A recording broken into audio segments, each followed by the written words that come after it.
this right. Yeah, mute it out for me. Let's try that again without the technical difficulty. My guest is the one and only comic artist extraordinaire beyond the Machina. Yeah, you got it. The guy, yeah. So it's really, really cool. So we kind of, I guess, we co-worked on a project together, even though we ever actually interacted. Which, for those people wondering, the Kickstarter last month, I did On the Stack. Did you do the On the Stack, or were you doing the Springfield comics? I did On the Stack too. Mm-hmm. I wrote the Glorious Glitter Dragon story. Oh, nice. Yes. I read it, but I read it last week, like right when I got the email with the digital file. So like most of it just like in one ear out the other. It was really cool. I really enjoyed it. It's just a lot's going on. No, it's all good. Dude, you don't worry about me. I'm doing like it's cool with me. It's really, really cool with me. Whether the way I look at it was a cool, fun little project. I got I got to do like a special little love for Magic the Gathering, which was kind of fun to do because it's a card game I've played for a very long time. So, and I was just like, I've seen some art like again, altering art for cards is not an uncommon practice, right? It's actually can be really cool. But every once in a while, I was like, if I was an all-powerful dragon and I was now covered in glitter and sparkles, I'm not quite sure I'd like that. And that was the whole start of the story. Yeah, I'm looking back on it now. It was a really fun little story to read. Yeah.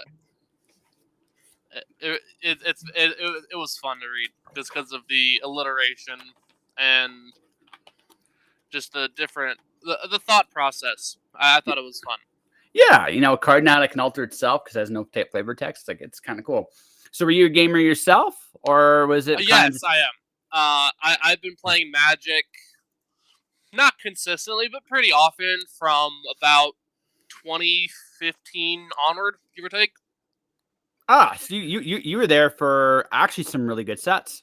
Like that was a good era of Magic, actually. Yeah, I started at Fate Reforged. That's when I really got into it. Like I've done a little bit of Gate of Ravnica 2,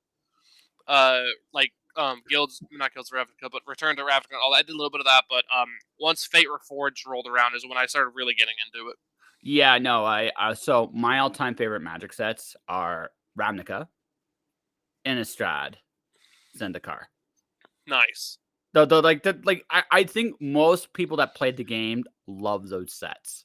I mean, they're good sets. I think my personal favorite sets are probably Khan's block. I just think Khan's block is good. Dragons could have been better, but I as a whole, it's really enjoyable. I like Shadow's block a lot. Shadows? Mechanically, it's not great. Story-wise, it's not great, but I like the vibe more than I like original Innistrad. I think whilst original Innistrad is really spooky and really cool, and it plays like a dream, I just think Shadows is a little bit more like Eldritch Horror. Well, no, that was the whole vibe they were going for. Whereas Innistrad was, we're gonna put all our horror tropes into one great set. My favorite card of all times in the original Innistrad. So, can you go and guess what it is? I'm gonna throw. Is it a rare? Yes. Liliana the Veil? No, Liliana is great, but no. Oh. Probably then either Gristlebrand or the Elbrus. Those are the other two fan favorites. I'm a big Snapcaster Mage fan. That too. I forgot that was in Innistrad, but yeah, that was I mean, promo invitational cards, whatever. Yeah, no, like Snapcaster is just busted. Hey, Author Goddess, how you doing? Hi, how's it going? Yeah, she's waving cats at us, so that's cool. We're talking Magic right now. We'll probably get into some art stuff because we both worked on a project, a Magic related project. No, Cons is a great block. It's all my fault. What did I do? But besides Con, I really like all the Mirrodin stuff. I hate the first Mirrodin set. I hate it. So I I really like it a lot. Both the first one and I like the first one more than the Return because the first one gives me massive Transformers vibes, like Transformers meets like horror, and I'll I check it think out it's really cool real quick. going Author from Goddess, I'll check it out. I'll check it out when it's over. Yes, so I'm glad I made it better. So just to catch up, I did a talk for an online comic festival, not comic writing festival called Conduit, and oh nice. I talked about the freelance mindset. Mm-hmm. And a lot of writers are very uncomfortable with it. I have learned to become a ruthless son of a bitch. So I've learned. So it has definitely helped me with getting work and finding work. I'm regularly making 4 figures as a freelancer, which is kind of Wow. cool. Yeah. I gotta get me a slice of that pie. Yeah.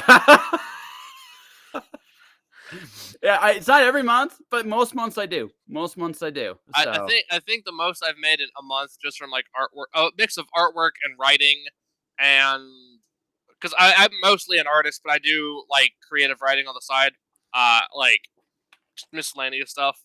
I think I made like $3,000 in a month, and that was that does beat my best. That does beat my best record. Right? yeah. It's all about the pie. It's all about the But pie. that was 1 month, and I got very lucky, and it was like 1 week I got paid from some magic stuff, another week I got paid from some magic stuff, and then I had 2 logo jobs, and then I got paid to write like more or less somebody was like had a creative block, and they're just like, hey, can you write me a short story, and I'll pay you like $300. Yeah, that's fine. And I was just bang, bang, bang, bang, bang. I wish to get those. So for me, I have a big mouth. I think we've talked for about 5 minutes and you figured this out. Yeah. You're right. So my podcast has opened doors for me to get all kinds of work. I've created shows for companies. I can do part in commercial stuff for clients. I've done audiobook stuff.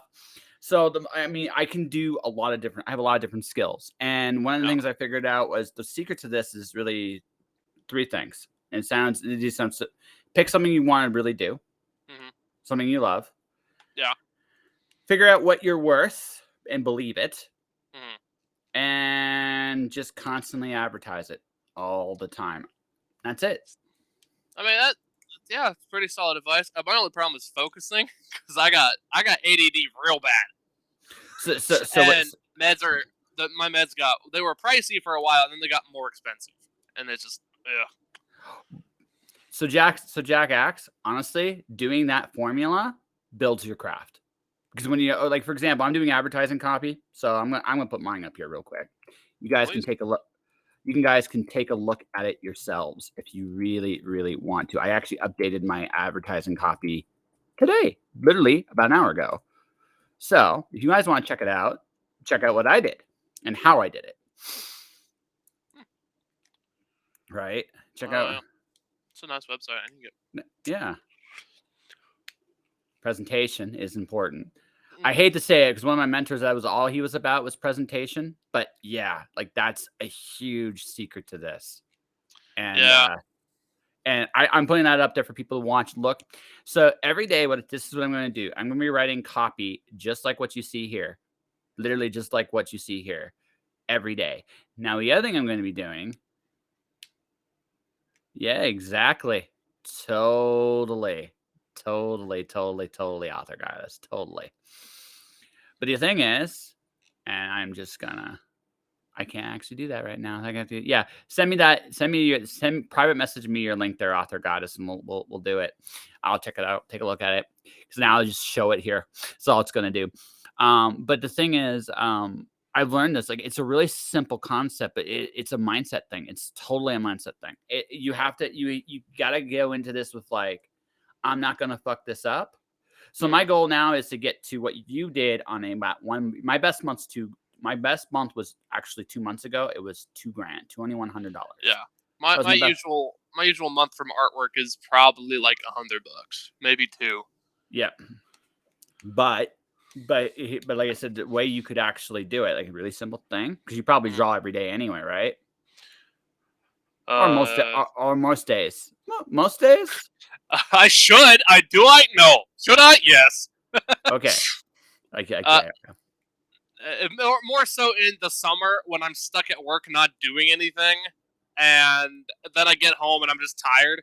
But the usual day, like I have my cat, and then I have to do chores, or it's just like the general malaise just is overwhelming.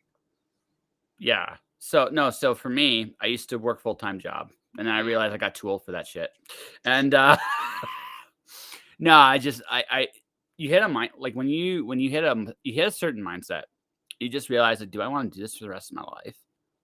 And it was like, mm, no, I really don't. I just want to. Now, by the way, sure, you're more than welcome to come back, Arthur. You're more than welcome to come back. Right.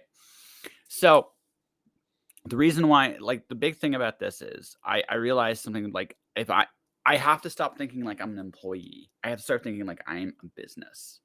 So yeah, what do I need to do every day?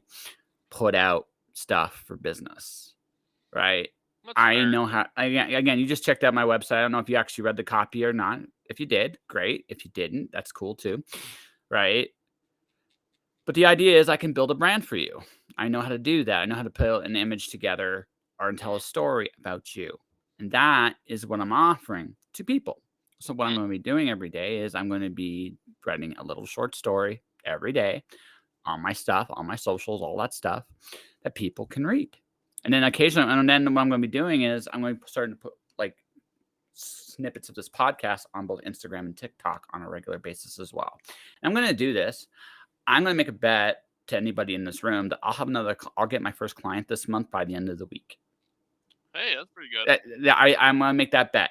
Does anyone want to take me up on that? No, I don't got any money to bet, my guy. I got rent in a few days. Yes. But no, but you gotta have that confidence, right? Yeah. It sounds like a really, really, really lame thing, but you gotta have that confidence to just say, you know what, I can do this. Mm-hmm. And that's, I mean, it's nothing magical, but apparently it's a rare thing. So I don't Yeah. fully understand that. So I think for me, when things are going well, um, I think of things less of that I as me as a business and more of at least when it comes to more individualistic artists, not necessarily marketers, but artists, which uh I consider myself a pretty solid artist. At least where in the town I live in, Dayton, Ohio, and just with a lot of the circles I cross, the best artist I've seen and have talked to or have had the privilege of even just interacting with, it's less of a thinking of oneself as a business and thinking of oneself as a brand. It's a brand of self, mhm. but it not just is it a brand of self. People are not buying necessarily the product or whatever you're selling or whatever you're that for the product itself. They're more or less buying it for you or the Yes, person. And absolutely. to both perpetually, at least on the good months, both advertise the person, so interact normally, genuinely, which sounds really hollow. It's like you must act genuine, or but it's a mix of acting genuine, trying to be genuine, but like sometimes it's hard when you're just depressed and tired. But acting genuine, and then making it so that you are interesting, but also honest at the same time. People are always interesting. I don't care what no, I honestly, people are always interesting. That's not the problem. I think column A might be a little bit more like, that might be a real thing. But column B, now, do you can make taking a shit interesting if you did it right. Right? I Oh mean, no, I'm almost certain people make money doing that. that yeah, so I mean, I'm just saying like Great. that's what It's not safe for Twitch. Damn it. no, I didn't I don't think we wanna see anything from that, but all I'm pointing Yeah. out is actually, I legitimately know for a fact that there is an app out there that actually records where you poop. Mhm. Someone made that app and people have downloaded that app. But So yeah, so I I so there are all people who sell farts in jars. So yeah, so all of which to say, right?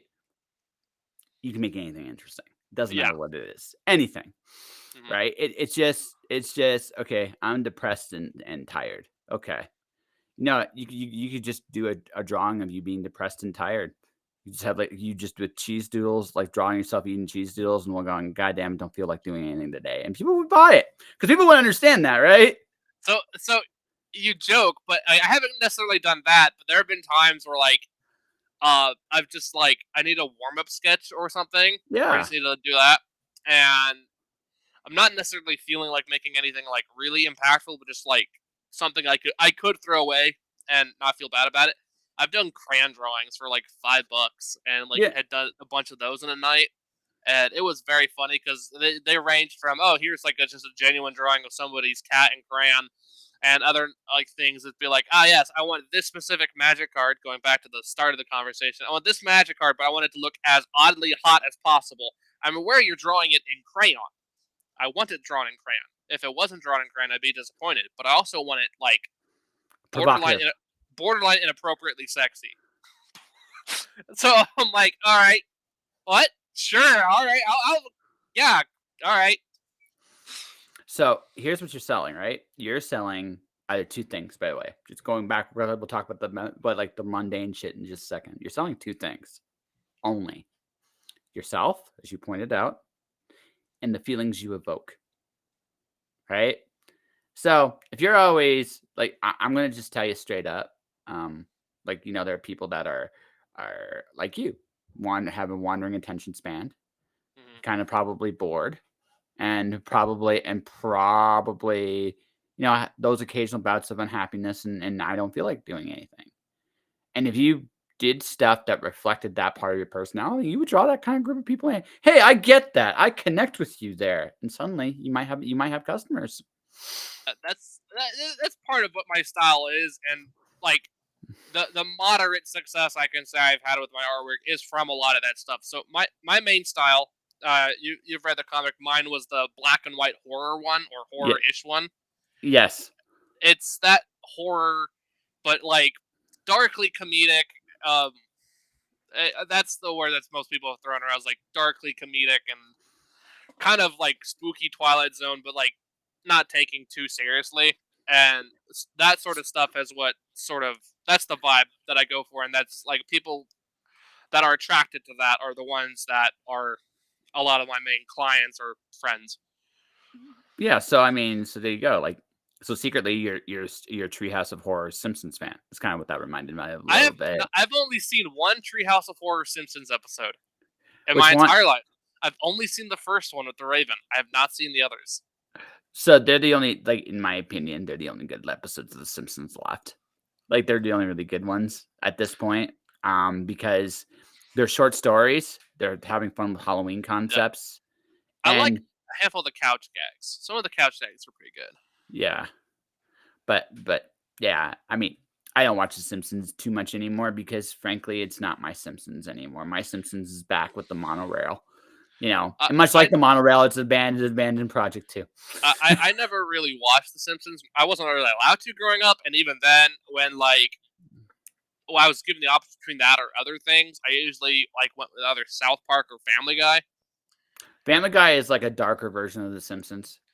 But I think like going back, South Park and Family Guy are both like they have a lot of really good moments, but as a whole, they're just like a borderline offensive to like the eyes and the ears. Which like yeah, that's part of the humor, that's part of the appeal. But like other times, it's just like what? What? Where is Yeah, this going? Where is this going? so I have to admit there is a Family Guy skit I sometimes watch over and over again. It's when Hmm. Stewie beats up Brian for $50. That that Oh, that that's pretty good. Yeah, that Uh, was when you're younger, you feel bad for Brian. When you're older, you actually side with Stewie. That's what I find with that. That's yeah. how that scene ages. It's like when we first saw it, it's like, that's terrible what you did to Brian. Old school mobster beatdown. And then you're like, no, I kind of understand. Where's my fucking No, money? I get it. Yeah, I mean, you get it. The one Family Guy bit I always come back to is whenever like Stewie's like, oh, I just made a new song for this girl I like. I'm gonna name it this, and then Brian's like, there's a bunch of songs that are just girls' names, right? Stewie's like, no, there isn't. Name one, and Brian just goes on like a really long monologue where it's as many girl songs name as possible, and that happens 3 times in the show. At least that like last I knew, and it's funnier every time. Yep. So The other one, I yep. prefer Futurama though. That's my favorite. Futurama is the shit. Futurama is the absolute shit. It's still funny. Like Yeah. Oh, it's actually a funny show. it is aged so well. Like that's my favorite like turn off the brain funny adult comedy animated one. The ones that like I kind of have to think about a little bit is like BoJack Horseman and the Midnight Gospel. Have not seen that one. Oh, Midnight Gospel, BoJack Horseman, I highly recommend. It's a little bit, it has an awkward start, but once it gets going, it's going, and it is just one of the most depressing shows I've ever seen. Like it handles mental health problems excruciatingly well, but excruciatingly well. Yep.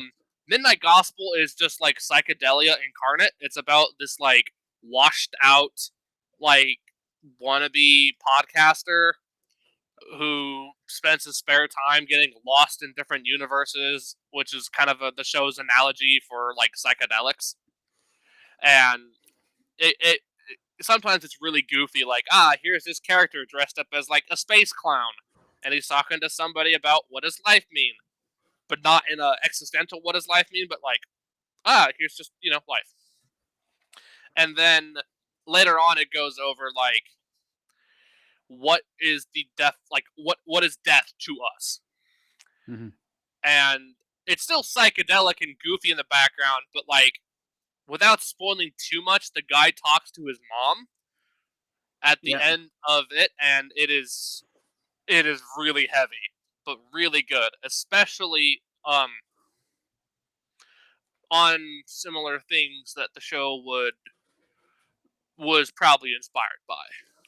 Fair enough. And apparently, it's your favorite show of the last decade. So I'm so behind on television right now. It's not even funny. I'm Mhm. finally watching The Boys. Now I've read the comic, right? So I have an Yeah. expectation there of what I'm going to get. I know I know what I'm getting into. So So, so I've not seen The Boys season 2 or 3, but I saw season 1 right when it came out. I'm behind on a lot of the bigger television. Most Amazon stuff I'm behind on. I haven't seen Invincible. I haven't seen The Boys, but I've read most of The Boys and like a lot of comics similar to The Boys. Those are the comics I really like, or like the darker yeah, aspects of superheroes. Um, the show is a lot more of a modernized version of The Boys, and that's saying something, as The Boys was written in like 2004 ish, 2005, around that yeah, time period. 2005, 2006. Yeah, So yeah. yeah, The show is a modernized version of that, so it takes a lot of the problems that were addressed in that one, and it modernizes them for social media. It modernizes them for like the abhorrent nature of social media and branding and marketing. oh Not yeah, small scale marketing, but large scale marketing. We're not talking like what you do. We're talking like the Pepsi ad, where yep, Kim Kardashian hands a cop to has a Pepsi to a cop. We're talking that. Um, the abhorrence of that covers all that, and it modernizes a lot of the more social issues, which the original Boys did a little bit, and it did cover them. But like this new one kind of doubles down. yep. It's not as violent or as gory as the comic, but it is a lot more heavy-handed with the messaging, which is I like, but I just haven't seen the rest. Well. Here's the thing. I know. There's the two big differences. Is Compound V is Hmm. common as hell in the comic. Like if Yeah. you read the comic, that like where they're at right now in terms of Compound V to the world, they Hmm. were already there at the start of of the series. Like Yeah. they were already there. Hmm. Um, but which created a much more interesting dynamic because it makes Homelander even more of a monster. Yeah. Right? It makes him even more of a monster than it did in the comic. But I also think like the other thing too, that's the other big difference is the other thing the comic covered was a lot of comic book culture. Yeah. That too. Right? Whereas this doesn't. It covers celebrity culture.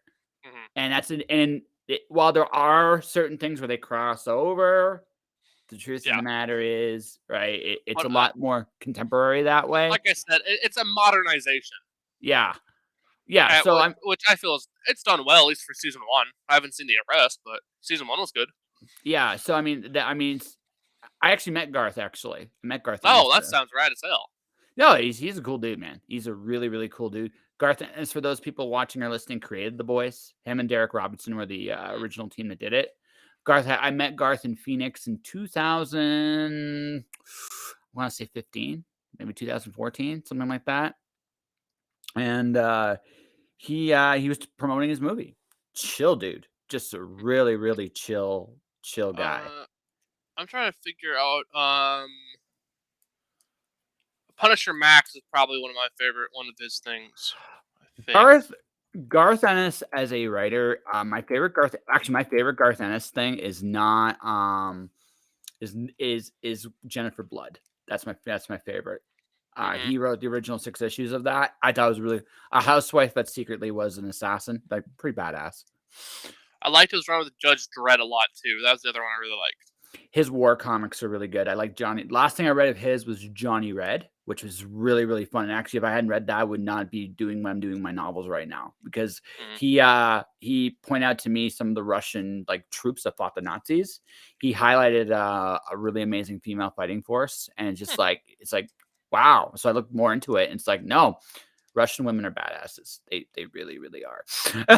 So Yeah, but yeah, Garth Ennis, I like his stuff. I have a really nice copy of Punisher Max on my shelf, and then I have a copy of I borrowed The Boys from a friend. That's when I read all The Boys. I borrowed a copy of what was the other one I mentioned that I really liked?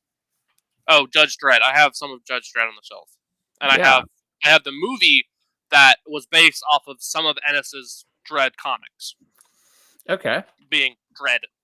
yes, And but Dredd is very good. I highly recommend you all watch Dredd. Just not for weak stomachs. nor is the Punisher movie based off Ennis's Punisher work either. So Yeah, but Punisher Warzone it's kind of hokey, and like you've seen it once, you don't really need to see it again. I no, honestly, I feel Dredd is like a criminally underrated like action thriller of the past 10, 20 years. there are always these gems that kind of sneak under the radar sometimes. Mm-hmm. It's just the way it goes. I like I said, I wish I was cool with television. Like I think like okay, in terms of cartoons, Mm-hmm. my favorite like secret pleasure for cartoons for the last 10 years, although it's been Samurai Jack, and I've been going more into the Yeah, Japanese anime. Yeah, so like that's my favorite. That's my favorite run of cartoons of the last 10 years from North America, and then most have been watching a lot of stuff from Japan because I think they do animate it, they do the animation like the story stuff overall better than North America does. Although North America does have some gems. Harley Quinn right now is hilarious. It's dark and hilarious. I don't know if you've seen that. seen most of season one. It's been a while. I want like when it comes to some superhero shows, I try to watch them right when they come out, just to like really get them before a whole lot of spoilers and before it becomes kind of like cultural osmosis. Um, I liked it. It was pretty good. I think I missed the last 2 episodes or so, but I recently got HBO Max again, so like it wouldn't be that hard to just get it again. Yep. No, I think that take on Harley is really fun. I think that take on Ivy is really fun too. I think that whole take on the Batman universe is clever. It kind of, in my opinion, Harley Quinn. I liked it, but what I felt like it did is it kind of like made a The Office version of Batman, more Batman than The Office, but like that sort of like Parks and Rec, The Office sense of humor and way of people talking to each other, and it's interesting. It makes Batman kind of this dork. It makes the Joker this like abusive ex that's also like kind of wannabe suburbanite. I thought that was cool. I actually think that aspect of the Joker that was actually an interesting take on him. You don't usually see anything. Joker's usually in one sense, they've made him very one dimensional in terms of Mm, comics and movies. Is that he's chaos. He's this madman for the sake of a madman. Harley actually gave him a little bit more of a human quality to him, which I yeah. thought was interesting. Where's my fucking car, Bruce? Yes. It's not a line I'd expect to hear, but I like it. No, well, because okay, let's be real here. Let's talk any superhero universe. Yeah, If in a world where if superheroes were real, Iron Man and Reed Richards in Marvel would have cured every disease and come up with every mad batshit invention you can possibly imagine, yeah, right? And their big problem would be Doctor Doom trying to destroy everything. That would be yeah, the Marvel universe if it was quote unquote real. And as yeah. far as DC goes, Okay, you got Superman who can literally invent shit as he goes. You got you got all these guys with all this power. Like we would be such a different world. Yeah, I've always been more of a fan of Marvel than DC personally, Well, but here's I the. think you're going. Go ahead. Oh, I was gonna say there's I figured out why people feel that way, right? And it's this. So Marvel feels like what if a teenager or an adult imagined a really a humanized superhero universe, and DC is what if a kid built it. Mm-hmm. That's why I think, because I mean, you sit there and think about it. Superman's is the ultimate fantasy. Well, it's like my dad's this ultimate dad with like super strength, super speed, super this, super that, right? And So I think a more, at least for me, a more succinct way to put it is Marvel. It's men becoming gods, and DC. It's gods becoming men. hmm Because everyone in DC is overpowered. Even the underpowered characters in DC really aren't that underpowered. It's just like, well, Batman doesn't have any powers. Yeah, but he's so obscenely rich. The only character in fiction more rich than him is Scrooge McDuck, who swims in money. that's right. Um, Scrooge would totally kick his ass. yeah, Superman's Scrooge. a god. Yeah, Superman's a god. Green Lantern's practically a god. All of these characters are practically a god. All of the DC characters that aren't gods have friends who are gods. With Marvel, their main heroes are either this dysfunctional family of dorks, where the husband's abusive, the wife is kind of out there and distant and depressed, a rock man, and a hothead. You have a poor kid from New York who's doing his best. Great power comes great responsibility. Um, and you have like Iron Man, who's just a whole load of bad news. He's just like if Elon Musk was interesting and not implicitly evil and more explicitly evil. Because Iron Man's kind of a villain. No, Iron Man is a villain. He, Yeah, I mean, he made yeah. his money selling weapons. I mean, let's be honest. Well, That's not a. he made his money selling weapons. He doesn't make his money selling weapons. Well, yeah, that's maybe true, but you're kind of forgetting that Iron Man also owns a bunch of hospitals, Yes. and he is a capitalist. Oh, I just see. So I think for this politically, I don't think necessarily capitalism in the sense is evil. I just think this is what happens when you have a world in which where you have a section of people Mm, that are corporate, mm, right? That don't have to answer to any laws. You create these imbalances. I think the idea of going into business and like you got to remember up until about I will say the 90s, you still had a very significant mom and pop store mentality with a lot of businesses, right? Up until the 90s, you still had it, right? Now it's practically faded to nothing now. It's just giant corporate things that have devoured everything. But I think the mom and pop concept isn't a bad thing. I think the corporate concept is a terrible thing. I agree with that point. Yeah, Yeah, but right. I think the like I said, I again, I am old enough. I'm 40, so I'm old enough to remember, right? When, people actually were able to get things out of working an honest living way back. And again, and it wasn't perfect. I just, Lord knows there were other problems back then too. And I'm not going to yeah, say there wasn't. But the idea that you could put your time into a place and walk away and actually get something for it, that was still around when I was a kid. It's not around anymore, yeah. but it was around when I was a kid. Mm, So, it's this is like and like I said, and as far as Musk goes, I mean, Musk is a super villain, but then again, so are the people like the whole Twitter thing.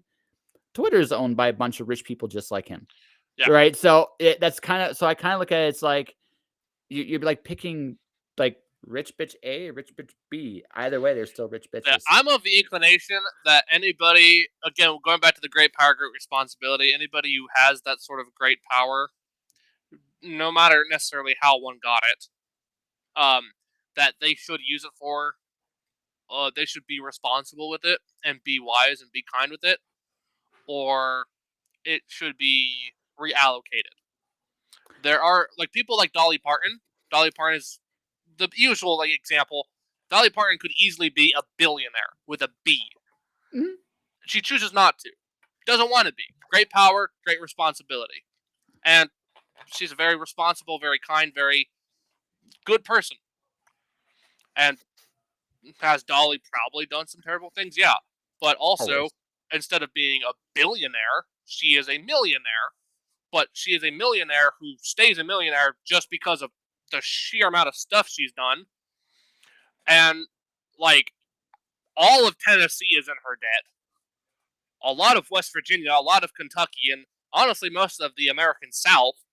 That's part of all of her medical stuff, all of her reading stuff, all of her education stuff. It is because of her. Whilst other people in similar positions and with similar power don't use said responsibility or are not, like that. And instead of actively helping people, be it for their own means or be it for, be it to like actually do the right thing or be it to like look better, they don't. And that's the problem. I feel. Again, it's great power, great responsibility. Tying back into comics. Yeah. No, I just kind of want to go down this little vein. I don't. Politically speaking, I call myself an atheist because I don't necessarily buy to one particular line of thinking. I just kind of I try to look at when I see people, I kind of like try to see the nuances of what's going on. Mm-hmm. I'm not saying that again. Musk definitely has human rights issues up the wazoo, and if you look at his employers, his workers, um, so did Steve Jobs, so does Bill Gates, so does Jeff Bezos, so does all these guys. They all have done this, and I think maybe what this is, it's not even not just a people problem. It's also just maybe the nature of how they rose to power to begin with, and what in the system that allowed that to be that way. And Assuredly. yeah, so that's and so because I think the inevitable conclusion, 'cause again, the economy is about to tank again. People can see it. I You can see it coming, right? And It's more than just the economy; it's the general attitude. Not in like an attitude as in oh you have a bad attitude, but the general like how people feel about the world. It's we're going to a depression or recession, and Mhm. everybody that's like cognizant of what's going on is on the verge of offing themselves I'm not. in I in a bit of dramatizing a bit, but like shit's bad, yo. You know, shit is bad. But the thing is, I've been here before. Like I'm again. I'm like where the gas prices are now. They remind me very much of 2008. Mm-hmm. Yeah. Hold on a second here. Then it seems that although Tony Stark would be considered a bad guy at first, it seemed whom he once was a necessary part of the development of his arc into becoming who he currently is. So I don't think it's a critique of on economics more so than the responsibilities we have, the power we're gifted with, or something like that. Yeah, you're right, Yeah. but again, it's one of those things where he went from a explicit villain to a more implicit villain. He went from I'm an arms dealer to I'm part of the Illuminati in the comics. And he went from well I'm going to explicitly control the world with arms and ammunition and weapons to oh I'm going to work with these other superhuman beings, Reed Richards, Black Bolt, Professor Xavier, to Loki manipulate the entire world into believing XYZ thing and doing these multiple atrocities including destroying Wakanda, destroying Atlantis, destroying multiple planets after sending the Hulk into space. Yeah. So it's still a villain, but like, well, he's not that bad of a guy. Yeah, he is. It's just Well, less much. I have it again. That's modern takes. I think the thing about okay, Iron Man in particular, classic Iron Man. We'll get to modern in a second. Yeah. Is realizing what he's done and trying to atone for it. That's what he did. Like that was the initial pitch for Iron Man, Yeah. right? I Hmm. think I think I think what tends to happen, like okay, I mean, I think the other big like when the Civil War changed Iron Man's Yeah. whole point of view and who he was. I don't think A- it was Civil War. I think it was probably more the like '90s reboot with Armor Wars. Because when Armor Wars rolled around, it turned both Armor Wars and Demon in a Bottle. Those were the two ones that made Tony Stark this sort of one-dimensional, trying to atone for his past sins, into more of this industrialist that, while he is atoning for his past sins, he really doesn't want to let him go entirely, and kind of wants to keep him up, but not in the same way, and not in the same direction.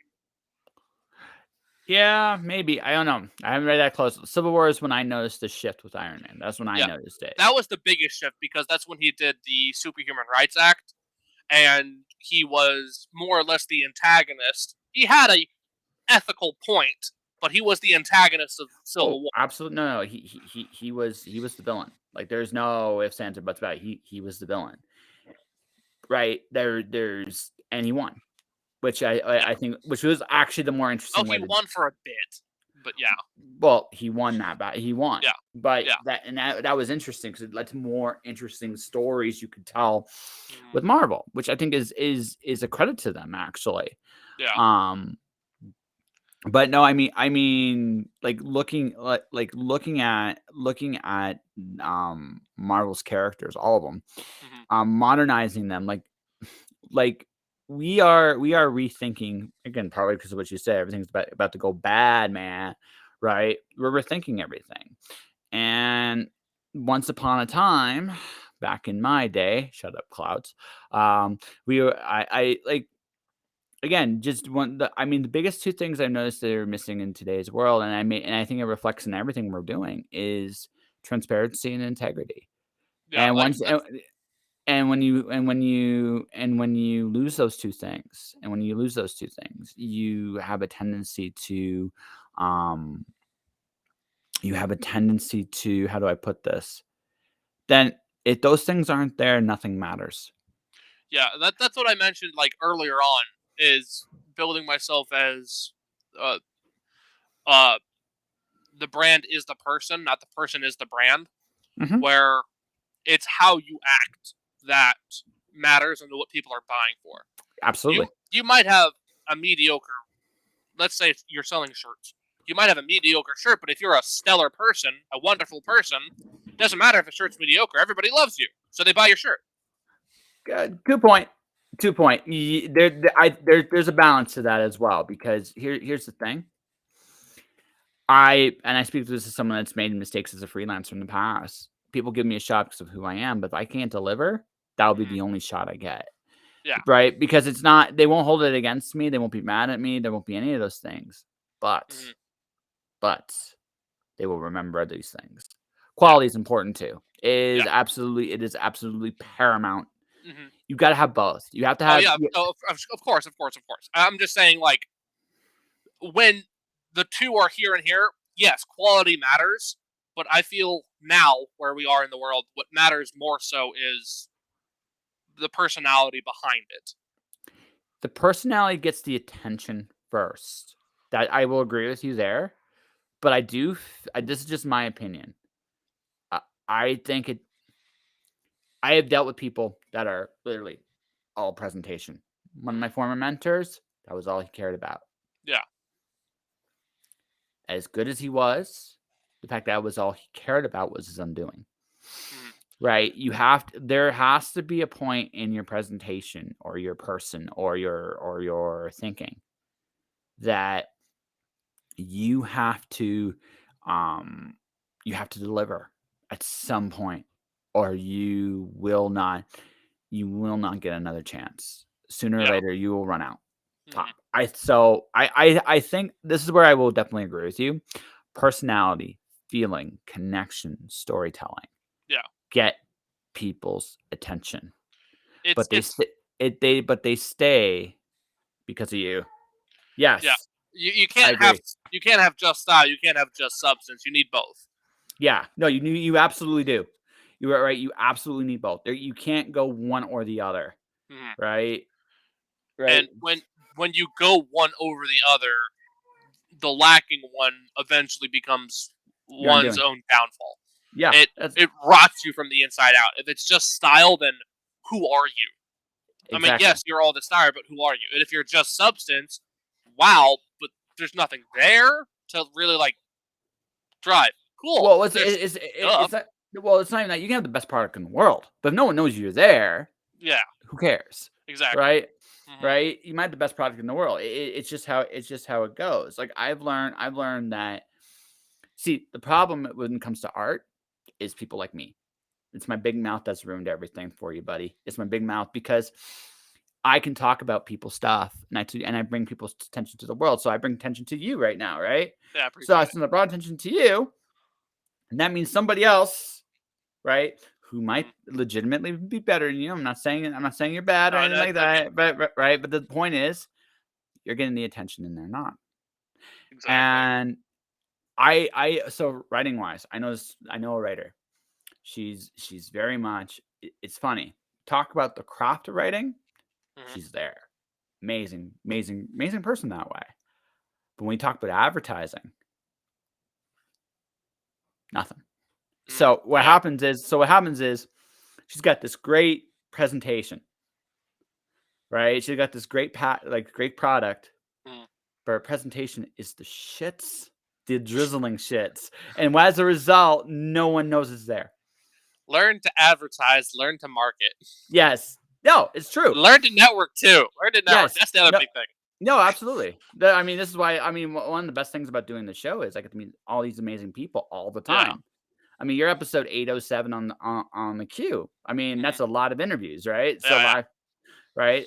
But I get to meet all these amazing people, and I'm still meeting amazing people who are referring me to other amazing people who are referring me to. And it's great, and it affords me opportunities. Again, because people know I'm there. Now I have to deliver, Yeah. or I'm only going to get one shot, Yeah.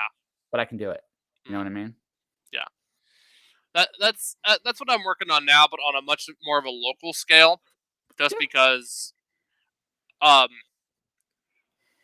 the I like the internet, like the internet age. Just have not a huge internet following, but like sizable enough, sell stuff.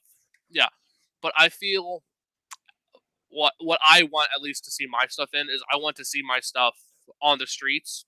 I yeah, live near not a big city, but a reasonable sized city, Dayton, Ohio, and I want to like go to like the one downtown area and see somebody I don't know wearing my shirt or yeah, wearing like using my stickers and like I want to see it. Will I be making necessarily more?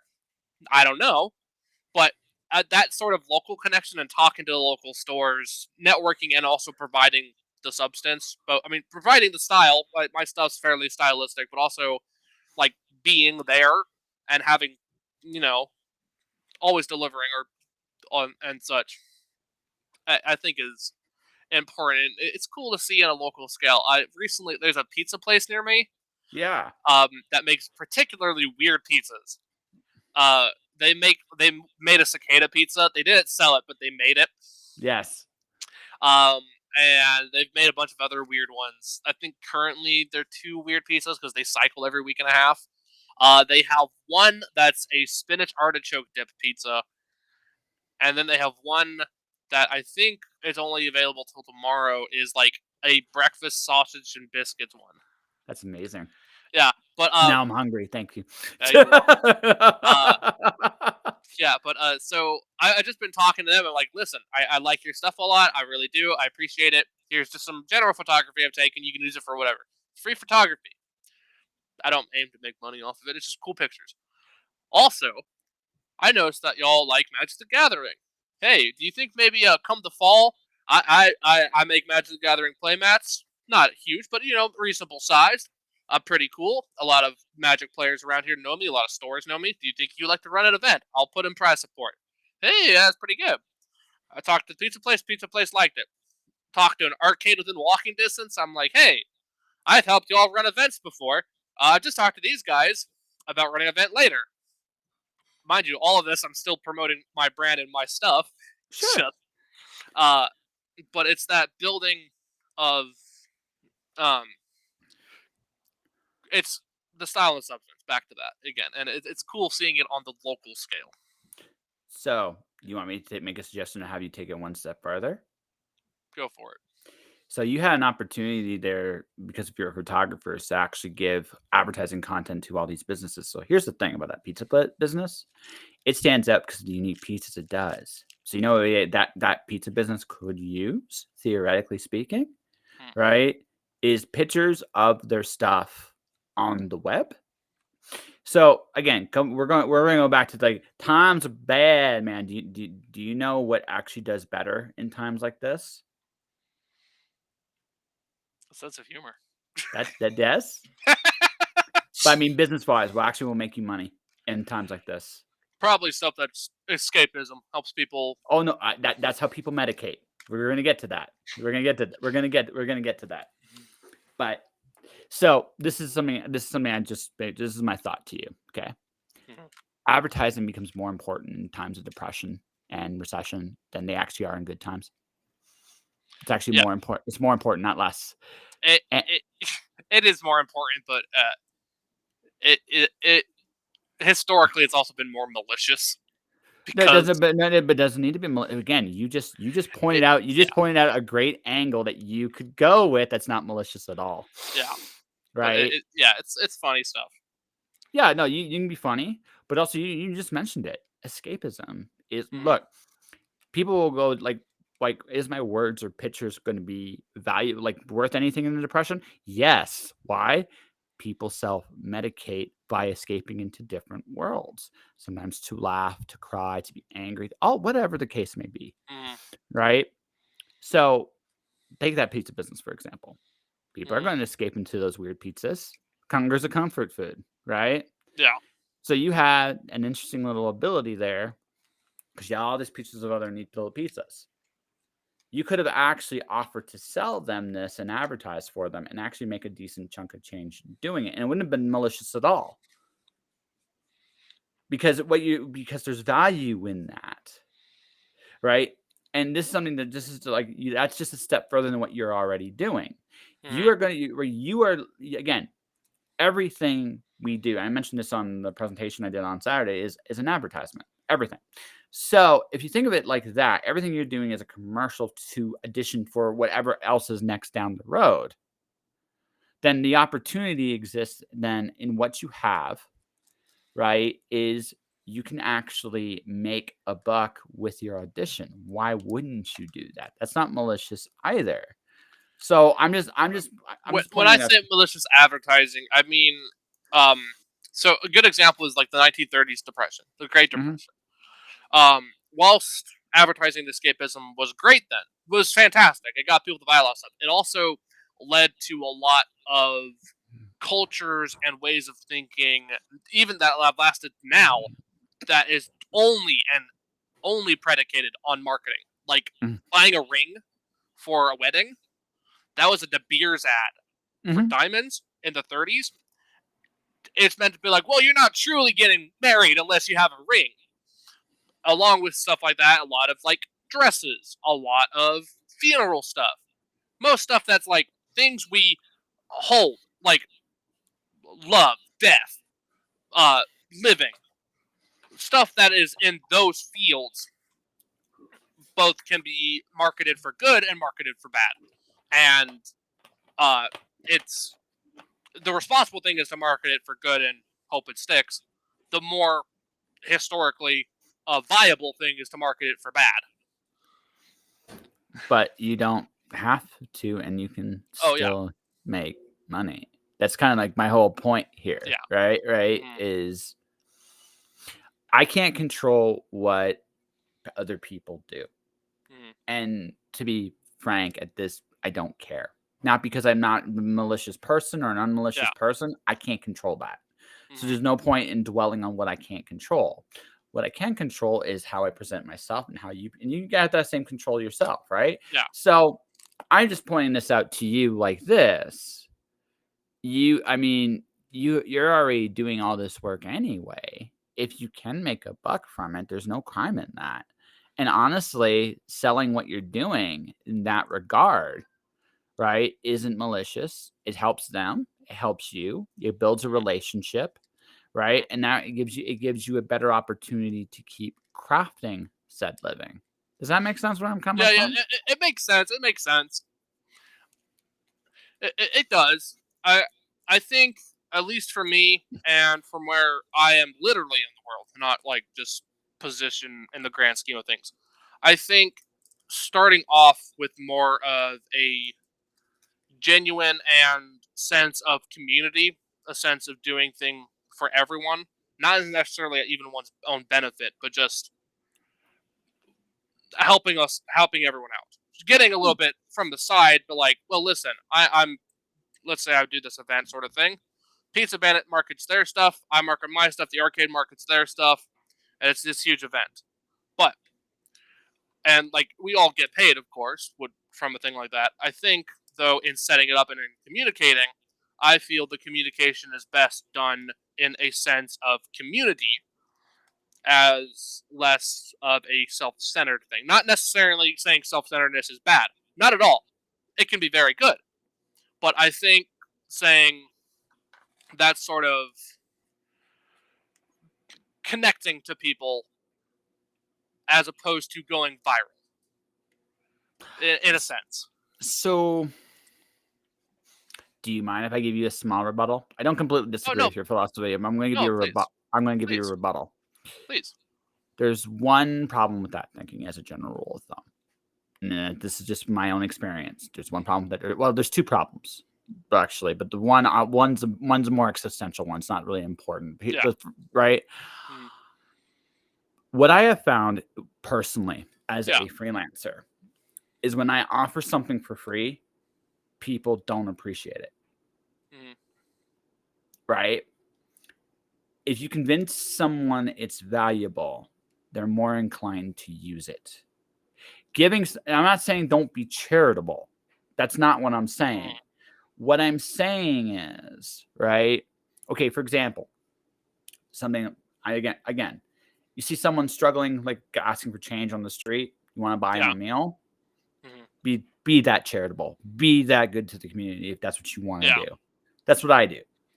That all said, that all said, um, when I'm dealing with a business, or if I'm dealing with someone with a storefront, or if I'm dealing with somebody with something, Mm, they have money, or else they wouldn't be yeah. there.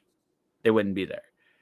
So and as a general rule of thumb, businesses and people of business, your price point to some degree equals what they appreciate.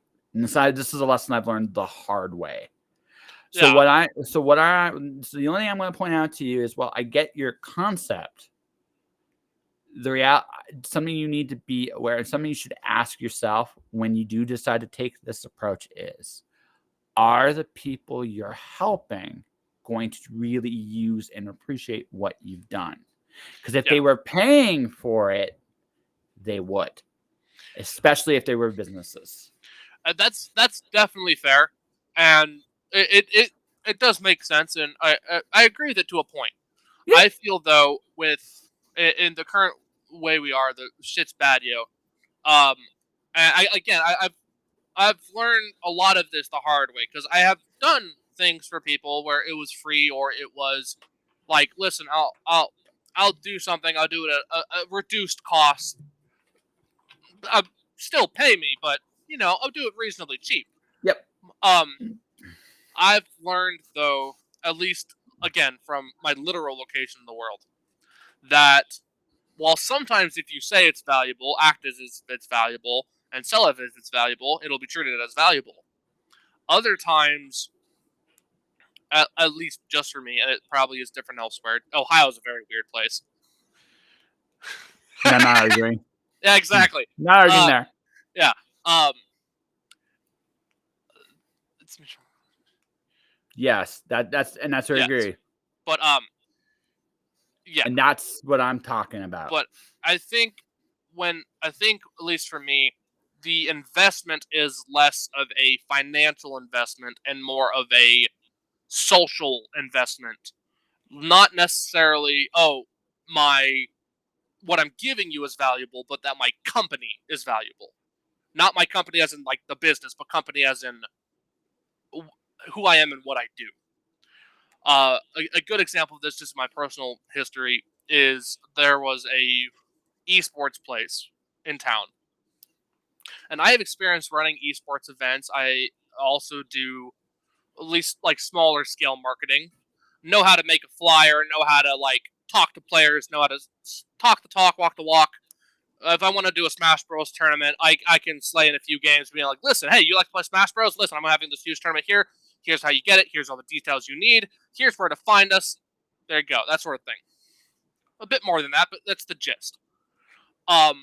There's an esports place I worked at where I'm like, listen, I would like to apply for a job, but I also do artwork and graphic design. I am willing to for a lowered cost. And I wasn't just this arcade, like I did it for the arcade as well, the esports place arcade, and also for a digital client then too, because it was happening at the same time, unfortunately. And the whilst that kind of worked out, and they did invest monetarily, that sort of social investment and that sort of personal investment just wasn't there. And whilst they might have valued the product at the time, they were, at least for the esports company, they were horrid people. And Mm-hmm. now, not saying everyone's horrid. I'm not, by no means. But that, both in that circumstance with the esports place, these people were horrid. Like, awful. Like a like a job rights violation waiting to happen. And I did calling them because not just did I get screwed over, someone else did too. And then the digital client that I worked with just like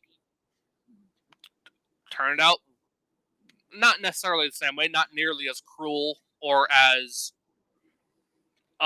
misled as the esports arcade place, but a lot more miscommunicative and not willing to communicate and not willing to put that sort of, well, I have your product now, but I don't want you. I don't want to keep paying you. I want that thing. Yes, I want to be associated with you, but I don't want you around. Mm-hmm. And as an artist, it's probably different in other things, but as an artist, you want that sort of client, you want that sort of personality that they will promote your stuff, they'll share your stuff and all that, and they probably have bought a thing from you, but you want it so that not just have they bought a thing from you, that they are a walking advertisement, more or less. And not just that, but not necessarily a friend, but a sort of parasocial relationship, so that a proxy of a friend, more or less. And I feel that is more valuable and more worth my time than somebody who is half-assed and disingenuous. Again, this is just my experience. And this is in Ohio, which is very weird. And this is on a way smaller scale than everything else.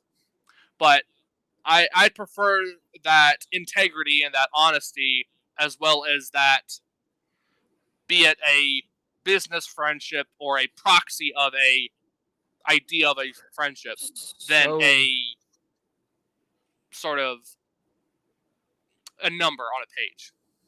But so we're gonna. I do have a bit. I have a question for you, but before we get to that question, have you read this? The social investment is also important. Heck, clients would turn away from people whom they don't get along with. But if you're doing things for free for them, I guess just find the limitations to where your time and work will require some amount of value in return. Maybe not just money, but also connections or increasing awareness. Yeah, I did. Okay, okay, All right, go. All right. So you did read that. Okay. Yeah. So here's my question for you. Hmm. Did you initially offer to work this at a reduced rate for them?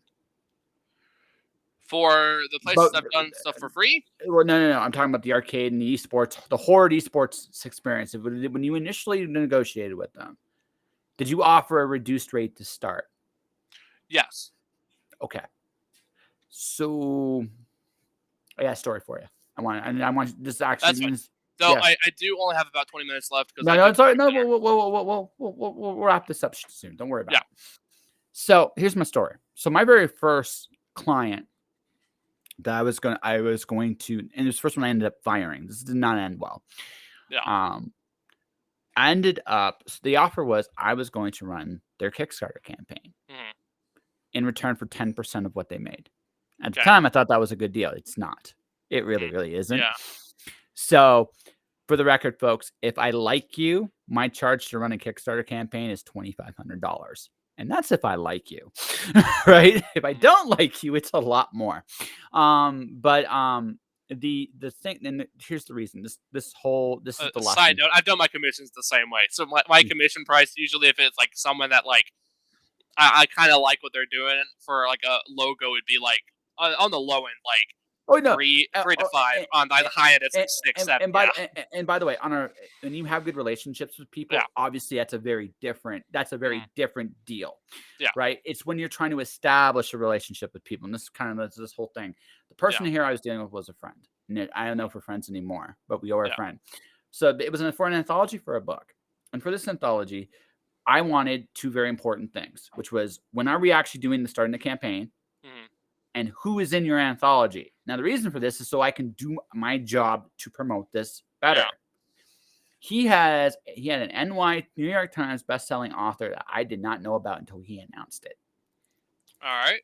So he didn't listen to what I said, Mhm. wouldn't do anything I said, Yeah. and also on the Aston was also late in paying me on another job I did for them.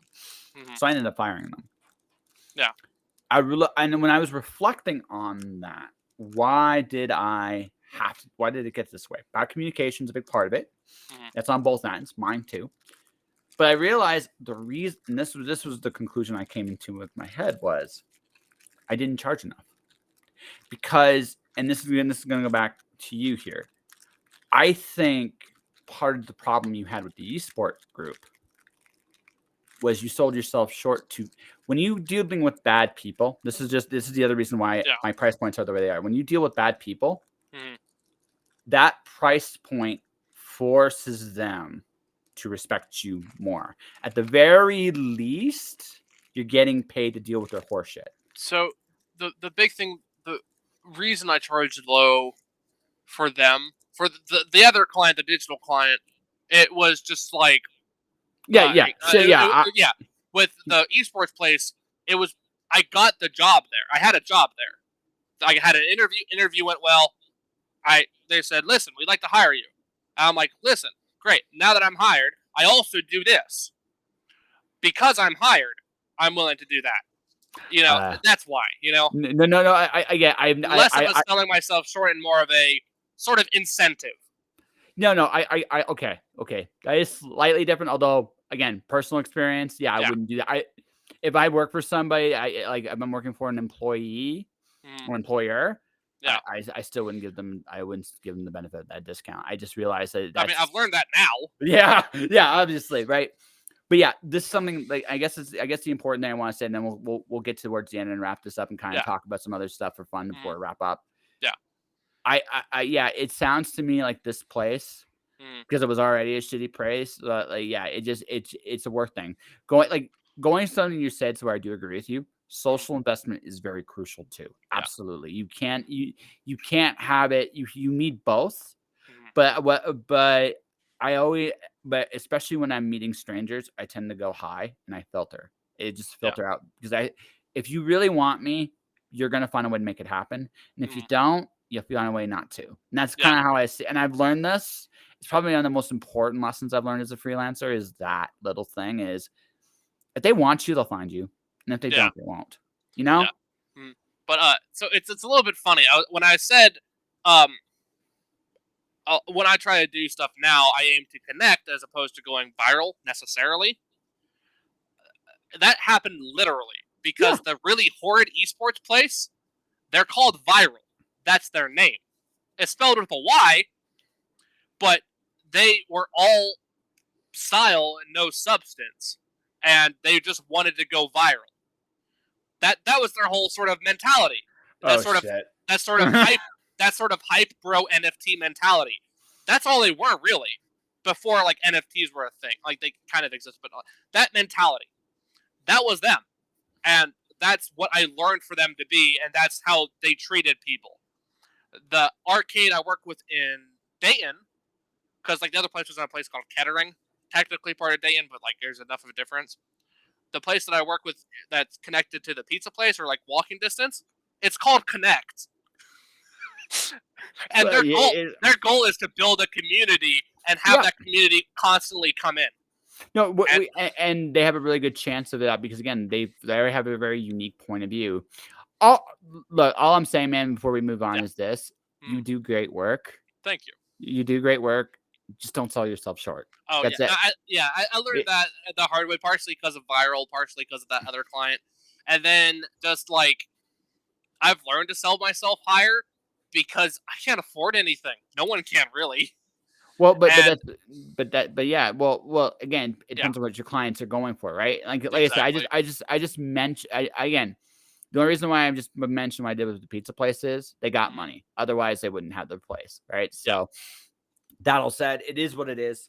All right, so Hmm. let's go to something fun. I mentioned my favorite Magic card, which Yeah. what actually it's not my favorite Magic card of all time. I am at heart I'm a red blue player. Okay. Although, Yeah, I'm there with you. yeah. So, what's your favorite card? So I have three favorite cards. Now, two, two and three are very similar to each other. One is completely different. So my first favorite card is pacifism. Okay. Oh It's my favorite card. I don't play it. I don't play it. no, I mean, it's one of the best cards to draft yeah. for our listening. In draft, in cube, in limited, I love pacifism. Yeah, It is a bomb every time. yeah, Every it every wins the limited game. yeah, every limited format I have played pacifism in, I have won. Yes. And every set that pacifism has come out in, I have bought a booster box of at least since I started playing. Yeah. And every set that has pacifism, I have gotten my value from the box, and I don't really go in wanting the rares. I go in wanting the pacifisms, Yes. and Oh, so then I get the rares I want, and it turns out great.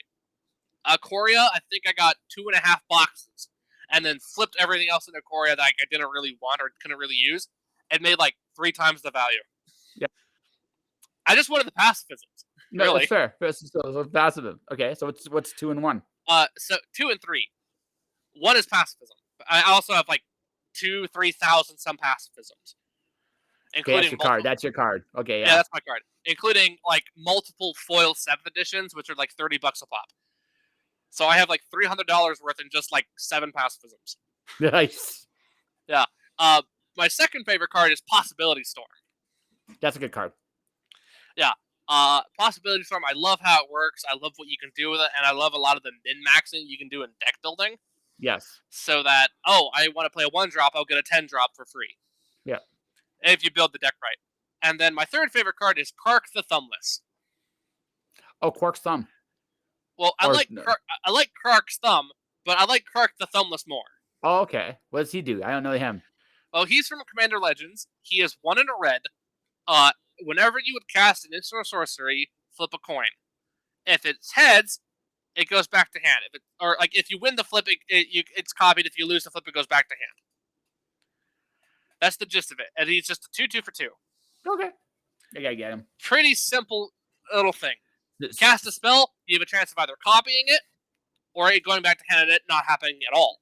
So, okay, then my all-time favorite Magic cards. Uh-huh. Number 1 is Grip of Chaos. All right. No. Honestly, it's a harmless card. There's an artifact called Quark's Thumb. It allows you to flip the coin twice, Yeah. so you can actually rig the coin tosses in your favor. Yeah. That's where that joke comes. I have a highly competitive commander deck, a CDH deck, that is Kark, the Thumbless and Shakashima of 1,000 Faces, where you create copies of Kark, and the deck runs Kark's Thumb. Kark's Thumb is in the deck.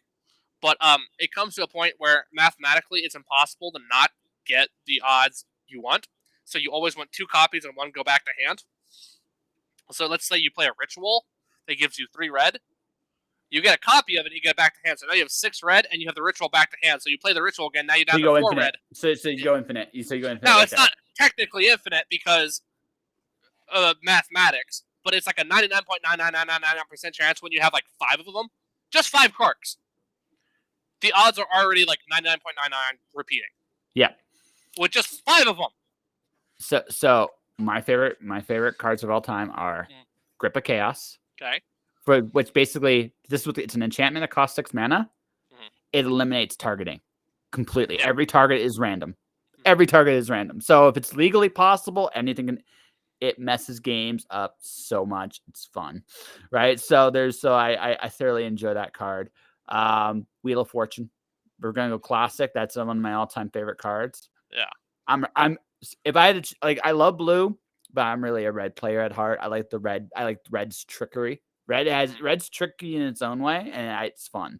I like red more than I like blue. I'm with you there. Yeah.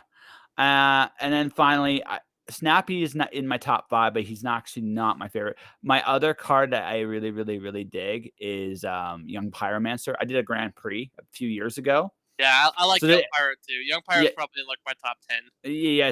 So here's the thing. I was in the format where Young Pyro and Delver were in the same standard. Mm. I was the first person to put them together.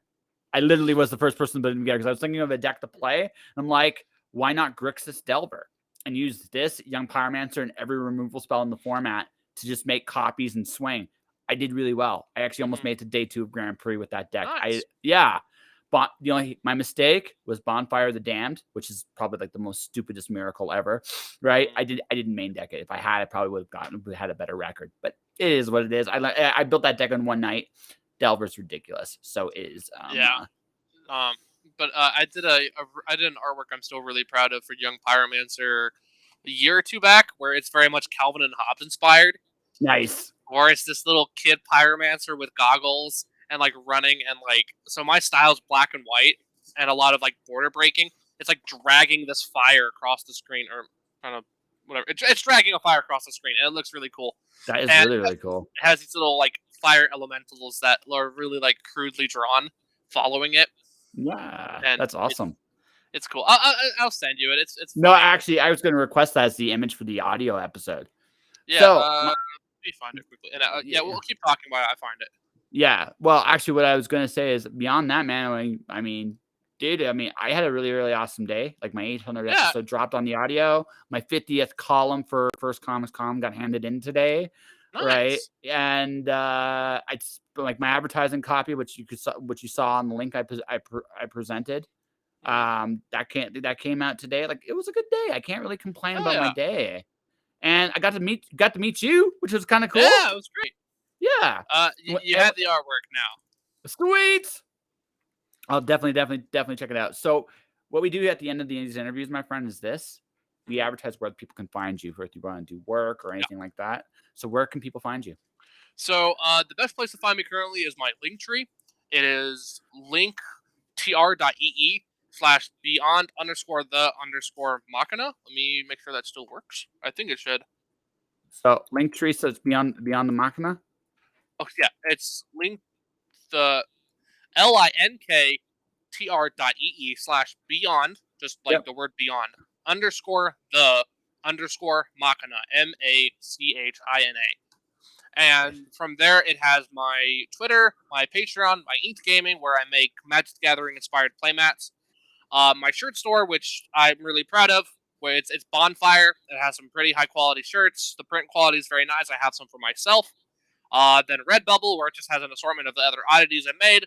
And then Instagram and Facebook, which like I should use probably more. I just forget about it sometimes. No, it's fair. There's link. Well, definitely use Instagram more, but that's okay. But dude. I enjoyed this chat. Maybe, yeah, thank you very much. Yeah, I do. Maybe at some point down the road, you come back and draw with me on the show. Would that be cool? Hey, absolutely. I've been working on a Photoshop thing while we've been talking, just because I have to keep my hands busy. No worries. The next time, next time we'll do it with the proper one. All right, folks. I'm going to be back tomorrow night with Kurt Zauer. He's coming back onto the show. He's going to talk about his comic book series, and we're going to just catch up on ancient Egyptian madness and stuff like that. If you guys are interested in what I'm talking about and in terms of marketing and stuff like that, this is my advertising services page.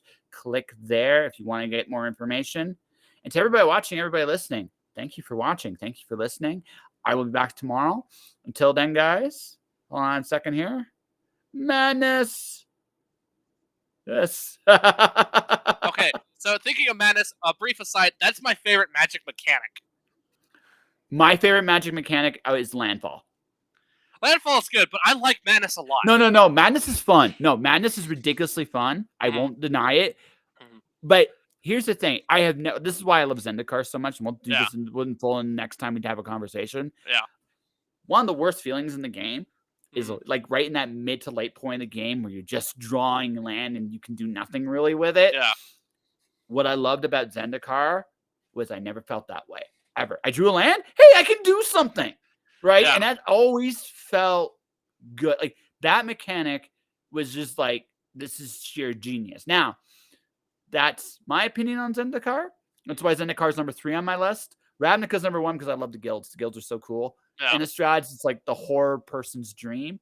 Mm. And it's just they have a lot of fun with the horror set. You can definitely tell. I like the original Innistrad a lot. A lot of the cards, a lot of the artwork, a lot of the style. I just feel personally, for like my experience, I just like Shadows a little bit more. No, that's no. And you know what? That's totally fine. I actually, to be perfectly fair, I like that Liliana better than I like the original. The original is a better card, but I think Liliana the Last Hope's way more fun. Also, Shadows block has 2 of my favorite mechanics, being Madness, and Delirium. I'm so on Delirium, but Madness is always a cool mechanic. Delirium is just fixed Threshold, really. Yes. And Threshold is busted as hell, so Delirium being a fixed Threshold makes it a little bit more balanced, and it encourages unique deck building. So, like, just a brief aside before we end here, like, Dragon's Rage Channeler is a massive card right now. Dragon Rage Channeler has Delirium, so it turns from a 1/1 that just lets you, like, fill up your graveyard and, like, more or less, it's Surveil, but it's the scry or put it into your bin. So keep it on top or in the bin. And once you hit Delirium, it's a 3/3 with flying that has to attack each turn. It is just Delver of Secrets, but relatively better. Well, a fairer Delver. It's like it's a fairer Delver because it has to attack, whereas Delver is just dumb. Delver was dumb. But also it's a 3/3, not a 3/2. So, you know. Yeah. No. Like I enjoy, like I said, I love I love the Innistrad block. I did not like the last Ravnica block only because War of the Spark took so much of it. But that's an aside for another day. But I will say for folks, because you do have like it's 20 minutes, so I gotta let you go. Yeah. Yeah, right. So next time you come on, we'll go deep. We'll draw Magic cards and we'll talk about some of the stuff. Some of the stuff we really liked about the game. But for those watching, those listening, thank you for watching. Yeah, thank you for having me on. It was really fun. Yeah. Stay inspired, keep shining in the dark, and I'll see you guys tomorrow.